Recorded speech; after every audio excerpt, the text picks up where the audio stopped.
নিচ দিকে অনেক অপশন পেয়ে যাবেন। সো এখানে একটা অপশন আছে অ্যাড ফটো, তো অ্যাড ফটোতে ক্লিক করবেন। তারপর এখানে দেখতে পাচ্ছেন একটা ব্যাকগ্রাউন্ড, সো ব্যাকগ্রাউন্ডে ক্লিক করবেন। সো ব্যাকগ্রাউন্ডে ক্লিক করার পর দেখতে পাচ্ছেন এখানে অনেক ব্যাকগ্রাউন্ড পিক আছে, তো আপনি যেটা ভালো লাগে সেটাই অ্যাড করবেন। আমি কিন্তু এটা অ্যাড করে নিচ্ছি। সো দেখতে পাচ্ছেন এখানে অ্যাড হয়ে গেছে। সো আপনারা এরকমভাবে অ্যাড করে নেবেন। অ্যাড করার পর ফুল স্ক্রিন করে দেবেন। ফুল স্ক্রিন করার পর ইরেজার অপশনে ক্লিক করবেন। ইরেজার অপশনে ক্লিক করার পর ইনভার্টে ক্লিক করবেন। সো ইনভার্টে ক্লিক করার পর দেখতে পাচ্ছেন এটা কিন্তু সরে গেছে। তারপর রোস্টারে ক্লিক করবেন। সো এখন রোস্টারে ক্লিক করার পর একার দিয়ে যেখানে টাচ করবেন সেখানেই কিন্তু সেই গ্লোয়িংটা চলে আসবে। সো আপনারা কিন্তু এভাবে অ্যাড করে নেবেন আমার মতো।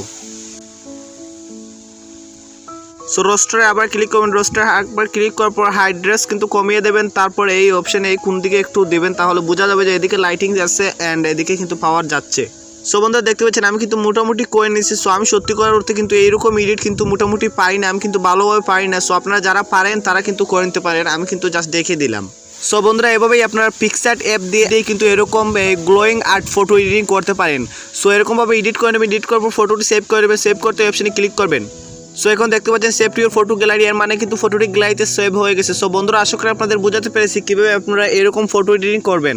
সো এই ভিডিওটি দেখে যদি আপনার একটু ভালো লাগে তাহলে প্লিজ আমার চ্যানেলটি সাবস্ক্রাইব করে নেন। আর যদি অলরেডি সাবস্ক্রাইব করে থাকেন তাহলে অনেক অনেক ধন্যবাদ।